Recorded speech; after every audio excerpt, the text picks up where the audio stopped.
Well, hello there. I would first off like to apologize for taking so long in making and releasing this video so late, and to thank you guys so freaking much. My channel has reached 1K subscribers and I am extremely surprised and extremely thankful I somehow got you all to sub. I was not expecting this to get this much love so fast, and appreciate you guys so much for being so chill and lovely in the comments. If you'd like to skip my long preamble, here is the start to the drawing process.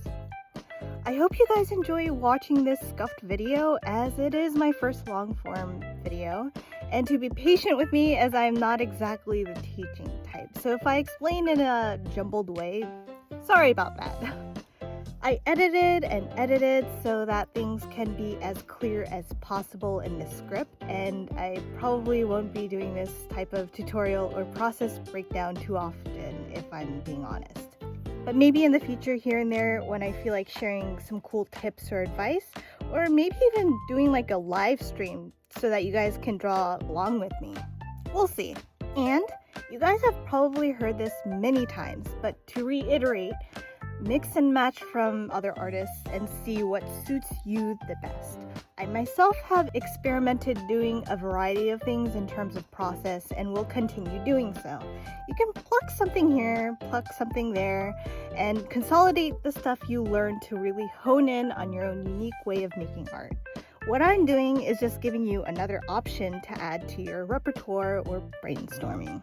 Another thing I'd like to add as well is that while making this illustration, I realized it's been a long time making any kind of personal works that isn't fan art or for work. And like I mentioned a little bit ago, continue to explore more process options and stylistic approaches. I want to continue to explore more process options and stylistic approaches myself. What I mean is that what I'm showing right now is pretty much still in constructions in terms of art direction. When I was in college, I never really consolidated a complete style to myself with personal works, and I never got to settle down after graduating, as I had to cater more towards what my client needed instead. So I believe that this YouTube channel will help me get back into the groove. Now, enough about that. To start off, this video will be going over some frequently asked questions I've gotten here and there from commenters, and I'd like to again preface that I am not used to actually teaching, so please bear with me. If there are any points that are confusing, please let me know in the comments with a timestamp, and I'll try to clarify things as much as I can.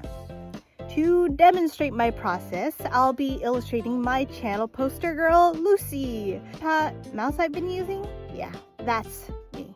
Channel mascot girl is Lucy, as I couldn't really visualize myself being a cute anime girl. And here is a list of things I will be going over. Roughs and sketch, cleanup, color, render, and the last touch-ups. Now let's get sketching. I found that I prefer sketching things out on a smaller scale. So I make the frame smaller to sketch on top of it, and in this way I can get a better grasp of the size scaling and layout for things. I'm sure this is more of a preference point, so if you have trouble making a sketch directly in scale, maybe try this out and see if it helps make things easier for you. Another thing that helps me get in sketching mode is to have a sort of off-white canvas to work with. There was a video I saw years ago about art tips, and though I forgot which or who the video was from, I remember them saying that drawing directly on a pure white sheet of paper or surface can feel inadvertently daunting. So to sort of alleviate that feeling, starting with a colored surface may help with that, or even put some sort of paper texture on there. In all my videos, the reason why I start them on a colored background is pretty much because of this. In terms of setting the pose and expression, I've gotten this question a couple of times and figured I'll go over what I do for that. The first thing to think of is what kind of vibe or personality does the character have? For this one, I wanted a sort of I present to you or welcome, nice to meet you feel. In my mind, Lucy is like the helpful, always there information guide NPC that takes care of all the commercial stuff for the channel, you know? Thus, I want to have her expression be a a bit of a neutral, positive smile on her face, if that makes sense. As a tip on making the pose seem more interesting, I find that cropping and messing with the angles and perspectives make for a more interesting result. You may find I do that often with the Chibi Shorts time-lapse, as it is a good technique when you want to fill the space a certain way. Exaggerating and breaking away from the frontal view type every now and then brings more variety to the drawing overall, and is pretty fun when you start doing it. Doing it this way also made me realize how rusty I am, as it's been a long time doing any personal original characters.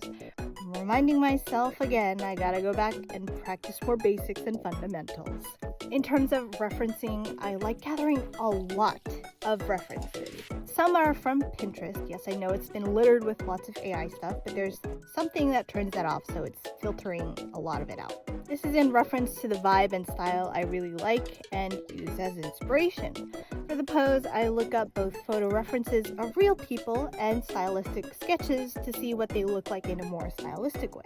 Mixing and matching different poses instead of using a single pose helps add a bit of variations and not just be a copy-paste of the reference. Please keep in mind, though, that having an understanding of basic anatomy is still needed, as you'll need to know it to prevent weird off-proportioned chaos. Another common question here and there on art tips I've gotten is how to do hair. Something that I think about while doing hair is to think of it in flat paper terms. You twist or bend paper after laying them on a head, and it may help with visualizing it better. Adding a few loose lines here and there gives it a nice effect as well if you want to try that out. For hair with more oomph and volume, curving the lines more help adding that feel, and when you start rendering, I'll get there later in the video. Let's start by talking about brush type preferences. For me, I typically prefer brush types that feel like the traditional pen and ink nibs for clean outlining. You'll see the canvas flipping back and forth every now and then in the cleanup phase, and that's because it's to get the proportions looking right. You've most likely seen other people do it as well, and in my chibi time lapses. The reason is you may work on it for a long time and you will think, hey, looks pretty good. However, flip the canvas horizontally and in actuality, you'll see some awkward placements you didn't see in the original orientation. It's pretty much the same concept as seeing your work from far away. Once everything looks good, both flipped and not, that's when I continue to the next phase.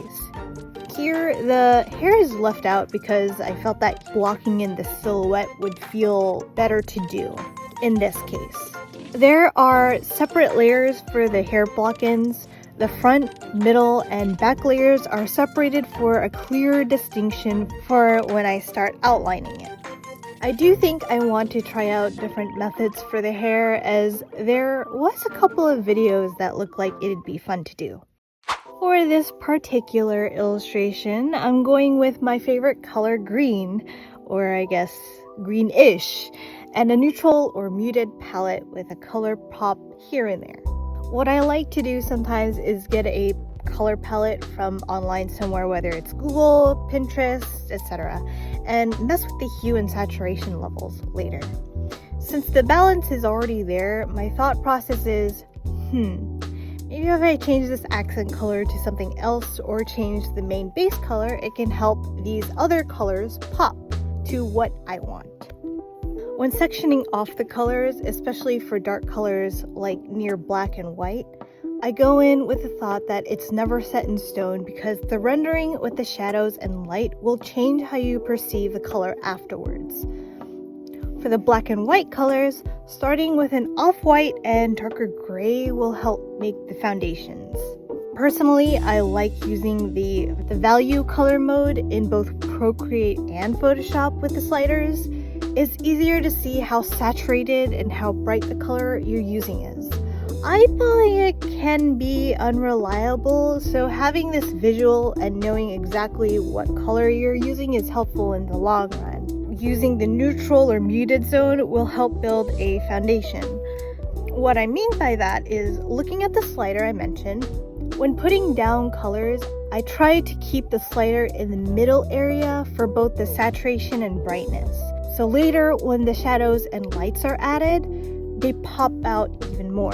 It's a part of color theory, but for that you'll probably understand better with another channel focused on teaching art foundations, and to avoid this video from getting too long with my yapping. I want to also say again that these current colors being put down can always be adjusted later using the hue, saturation, and brightness tool in the adjustments tab. So TLDR, use middle zone layers using hue slider mode for colors, and don't focus too hard on making the colors perfect at first. For this part, we start with blocking in the colors. Many of you have probably already heard of starting things simple and then go into the details. Here we go. Starting off with the hair, I went in with a blue-green color on the multiply layer to make some simple shapes where I want the hair to be separated. The reason why I didn't outline the details of the hair is simple. I like the method and look of when you use bigger shapes to simplify where things are. Previously, when I got really detailed with the hair strands, I found it gets a bit constricting and awkward when adding on the shadows on top of them. So blocking in the shadows with no outlines to tell me where to go allows for a bit more freedom and leeway. The block-ins do not have to be perfect. You can always polish them once they're laid out. Recently, there's been a saying going around on Twitter. In the art community, I've seen a lot saying, make it exist first, and it's such a good advice. Ignore the voice in your head trying to get everything perfect at first. Just vomit it out and fix it later. Once the hair is shadow blocked, time for the clothes. Using another multiply layer, I went in with an off green gray and foggy green blue for the shadow color. Similar to the hair, just blocking in the general shape of the shadows to show what's happening in the clothing. I start with a fairly light base as I'll be adding in details with darker shades later. For the skin part, I eye drop the color of the skin and then use the value slider to adjust accordingly. I went with a slightly pinkish orange hue for that. Once everything is laid out, we can go ahead with the more detailed touches. The look of using a lighter hue inside the shadows, almost like a rim lighting effect, is a look that I've gravitated to a lot and have decided to stick with, as it's also a lot of fun doing. I mess with the opacity of the brush with this second light shadow hue, as well as it feels more organic when painting on top of everything. Less controlling, if you will. The effect of having the shadow line feel almost like an outline is something I've always liked when looking at other artist styles, and so when I tried it out myself, I found I like it a lot, and so here we are. You'll also see some cross-hatching-esque lines, and that is to give the illusion of it looking a bit more rough sketchy, if that makes sense. I find that rather than super polished, organized, and perfect works, the more sketchy and spontaneous works often catches my attention and aesthetics. The small lines just add a little bit more texture and oomph to things, you know? Once the clothes are done, I go back to the hair and on the middle zone add a slight hue change for the highlights. There are times when I go working all over the place, which is such a pain as I write this script, and it's to avoid hyperfixating on one area. If I become bored of trying to fix or work on one thing, I go somewhere else and come back to it later as a refresher. Now back to the character. Going in with a darker shadow color to accentuate certain areas help with adding a bit more depth. Mainly folds and areas directly underneath the clothes or back hair parts. Then going back to the hair, right under the highlight layer, I add the slight pink orange hue for a little bit of color variety without going too wild with it. For the eyes, adjusting the color of the corner and bottom can lighten up the face and give a bit more fleshy tone to it. We made it! The last stretch, guys. On to the background. The star motif is a must. Whimsy, fantasy, magic, celestial, and everything in between is an aesthetic that never gets old, so I had to add that in. Now, the actual background, you'll see a lot of fiddling with it. In the end, I went with a simple blocky stripe pattern, and the reason being it gives a bit of that vintage cafe wallpaper look. I made the background color more purple to bring out the cool colors of the characters out more, while the red ribbon blends more with it as a warm color so it doesn't stick out as much. A bit more fine-tuning later, and voila! Whew. If you've made it this far, congrats! I thank you so much for watching to the end. I do hope it was enjoyable to watch and people were able to take some things away from it. Learning how to use the video editor like this was a lot simpler than I thought, but man, scripting and matching what's there is a bit of a doozy. I think I'll stick to my regular time lapses, but now that the floodgates are open for me with longer videos, I may just do some longer time lapses here and there, no edits of course, while also fully conveying my thoughts and reviews instead of cutting everything into the shorts. And now, I'm free! I can finally go back and do chibi time lapses. I've been dying to do so many characters and talk about the games so much. For future stuff, I eventually will try Let's Plays or playthrough videos, as it's something I've always wanted to do for a while, as well as maybe even draw with me live streams. We'll see. Both felt out of my comfort zone, but again, also stuff I've wanted to try doing for the longest time. Anywho, this video has gone on for long enough. Once again, thank you guys so much for watching. One last thing I'd like to include is this wonderfully lovely made fan art.